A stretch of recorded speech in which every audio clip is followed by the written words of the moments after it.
BJP gang rapist को मिली शहजाद पूनेवाले का समर्थन। शहजाद पूनेवाले पर हावी जनता के सवाल।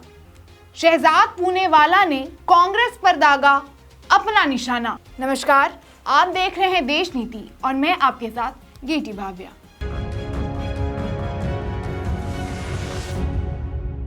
देश नीति, केवल सच्ची और पक्की खबरें। शहजाद पूनेवाला अब बीजेपी के प्रवक्ता और आईटी और सोशल मीडिया के हेड हैं।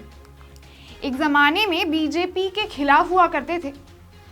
आपको ये कुछ ट्वीट्स सबसे पहले हम दिखाते हैं, जहां वो बोलते हुए नजर आए थे, जासूसी चेलो, अमित, मोदी, घोटाला, क्षमा करें, राज्य मशीनरी का उपयोग करके जासूसी करना और गोपनीयता कानूनों का उल्लंघन करना ठीक है।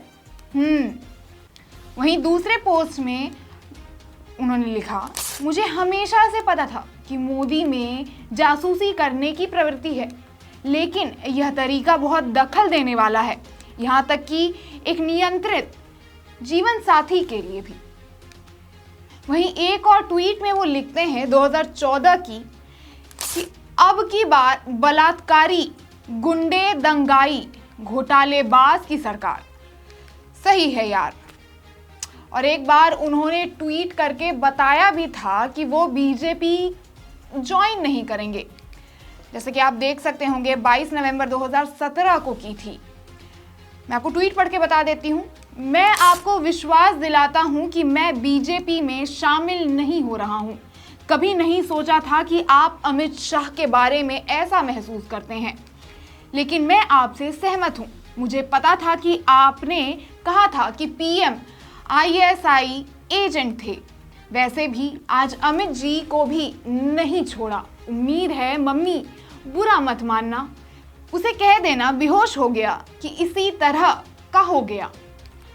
और अभी जब वो अपने ही कथन से मुड़ गए और आज बीजेपी के प्रवक्ता हैं, तो इनको सपोर्ट कर रहे हैं। और ऐसा अंधा सपोर्ट कि अभी 31 दिसंबर 2023 को बीजेपी के आईटी सेल के नेताओं को जब पुलिस ने गिरफ्तार कर लिया, उनके खिलाफ पुख्ता सबूत भी मिले हैं, फिर भी वो उनके लिए ट्वीट करते हुए कांग्रेस पर उंगली उठाते हुए नजर आए हैं।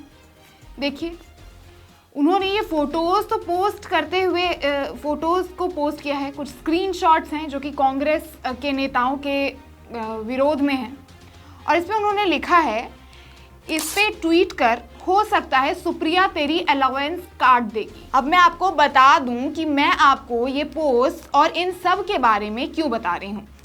दरअसल मोहम्मद जुबैर जी, जो कि एल्ट न्यूज़ के को फाउंडर हैं और एक फैक्ट चेकर हैं, जो कि सोशल मीडिया में और ट्विटर पे खासकर फैक्ट्स चेक करते हैं, जो भी बड़े नेता या फिर बड़ी हस्तियां अगर कुछ पोस्ट करते हैं तो वो उन्हें चेक करते हैं और फिर कुछ भी रिवर्ट बैक करते हैं।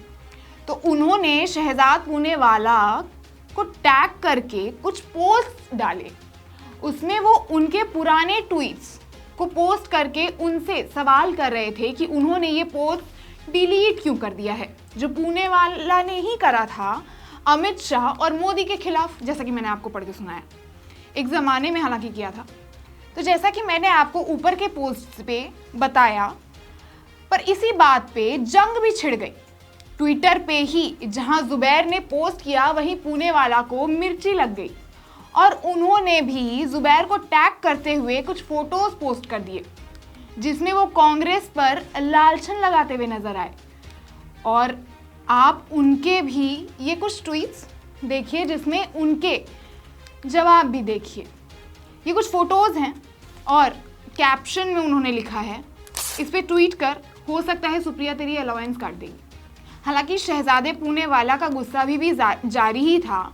तो वो कुछ फोटोज को पोस्ट करते हैं, जैसा कि आप देख पा रहे होंगे, और लिखते हैं, LKFC यानी लुटियन का फैक्ट चेकर ने वेरा मुथु पर कितने ट्वीट किए, जिसने कथित तौर पर 17 महिलाओं का यौन उत्पीड़न किया, लेकिन बुलाए जाने के बावजूद स्टालिन चिदंबरम द्वारा उसका सम्मान किया गया। चिन्मयी श्रीपदा के ऑन रिकॉर्ड बयान के बावजूद अभी तक कोई FIR नहीं। क्या तेरी मालकिन सुप्रिया तेरी भत्ता काटेगी क्या? और उन्होंने जुबैर को टैग किया, यानी मोहम्मद जुबैर को टैग किया। जैसा कि आपने देखा कि जुबैर ने पोस्ट उन्हीं के पोस्ट के बारे में किया था, पर गुनहगार को हमेशा शक है कि कहीं कोई भी मेरे गुनाहों की पर्ची ना खोल दे। ठीक उसी तरह उन्हें भी हुआ होगा। अब वो दूसरा पोस्ट भी आप देख ही लीजिए, जिसमें शहजादा लिखते हैं, अरे सुप्रिया, कृपया जुबैर का संदेश जांचे। उन्होंने इस पर ट्वीट करने की इजाज़त मांगी है। कम से कम उन्हें अपनी नियमित बातें करने की इजाज़त तो दीजिए। वैसे तो हर घंटे 5 ट्वीट करता है। क्या हुआ अब? शहजादा पुणे वाला पहले कांग्रेसी था और बीजेपी पर लालछन लगाता था, और अब बीजेपी के हो गए तो सिर्फ कांग्रेस पर अपना गुस्सा निकालते हैं। तो मेरे कहने का मतलब ये है कि अभी एक बहुत गंभीर घटना घटी है। बीजेपी के 3 आईटी सेल के ही नेता, जो कि इनके ही अंडर आते हैं क्योंकि ये भी आईटी सेल के हेड हैं, उन पर यह आरोप लगा है। वो तीनों बीएचयू के एक छात्रा का बलात्कार करने के मामले में आरोपी मिले हैं। और तो और बीजेपी के राज्य में ही महादेव की नगरी में, जिसे ये अपना समाज मानते हैं, वहीं पर हुआ है। पर यहाँ बात कुछ और थी। जहाँ ट्वीट शहजादा के पुराने ट्वीट्स को लेकर हुआ था, तो वहीं शहजादा को लगा कि उन पे ये आरोप लगा है कि बीजेपी के नेता ने ऐसा किया या कुछ भी किया, कुछ भी। अब गलत है तो अंदर तो गलती का एहसास होगा ही, और शहजादा ट्वीट पे ट्वीट करने लगे कि सुप्रिया को उन्होंने लिखा, उन्होंने मोहम्मद को टैग किया, और बहुत असभ्य भाषा में उन्होंने लिखा, जैसा कि मैंने पढ़ा भी, आपने सुना होगा, आपने देखा भी। चलिए मैं आपको ये बता दूं कि यहाँ बात सुप्रिया श्रीनेत की हो रही है, जो कि कांग्रेस की प्रवक्ता है। अब हालांकि बात कुछ और थी और समझा कुछ और गया और जंग भी छिड़ गई, पर बात तो जो शहजादा पुणे वाला जी ने समझी, उस पे उन्होंने कुछ भी नहीं लिखा। इंसानियत के नाते भी इस शर्मनाक घटना पे सभी बीजेपी नेता फिर से मौन धारण किए हुए हैं। ना ही मोदी ने कुछ बोला है, ना ही अमित शाह और ना ही योगी, जिनके बस वादे थे कि यूपी में महिला सुरक्षित रहेगी।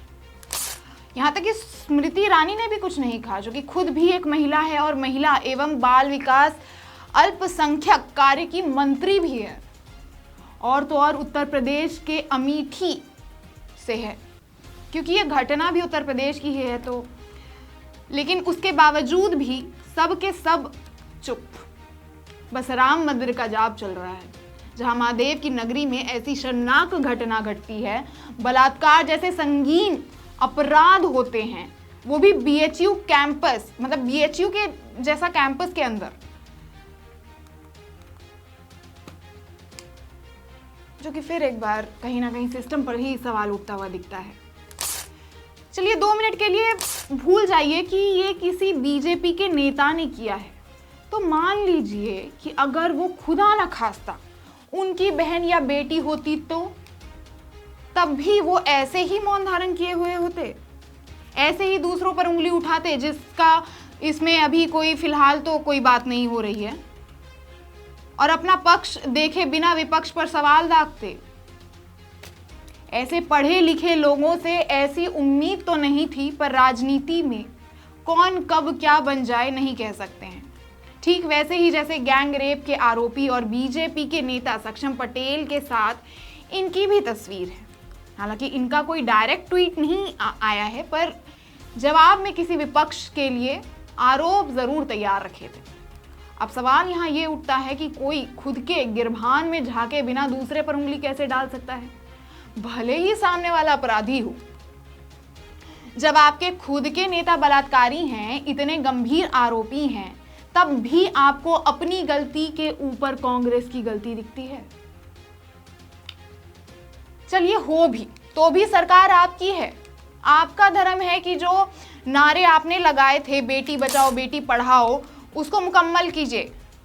तो उनको उतनी आज़ादी दीजिए, लड़कियों को उतनी आज़ादी दीजिए कि वो पढ़ने जा सके, आगे बढ़ सके अब देखिए, वो पढ़ने ही गई थी, यूनिवर्सिटी गई थी और ऐसे संगीन अपराध का शिकार हो गई।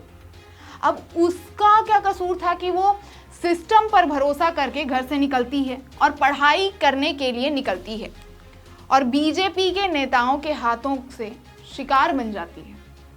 बीजेपी के प्रवक्ता होने के साथ शहजादा पूनेवाला एक लॉयर भी है जो कानून को समझता है। तो क्या कानून ये कहता है कि सामने वाले ने अपराध किया है तो हम भाई अपनी गलती के ऊपर उसकी गलती रखेंगे और अपनी गलती को ढक देंगे ऐसे इल्ज़ाम लगा के। अब जब कानून को पढ़ने वाला ऐसे कानून का मजाक बनाएंगे तो ऐसे झगड़े करके, वो भी मतलब सोशल मीडिया पे, मानो बच्चे जैसे अपनी गलती छुपाने के लिए दूसरों पर इल्ज़ाम डाल देता है, ठीक वैसे ही तब तो राम भरोसे ही है अपना देश चलेगा।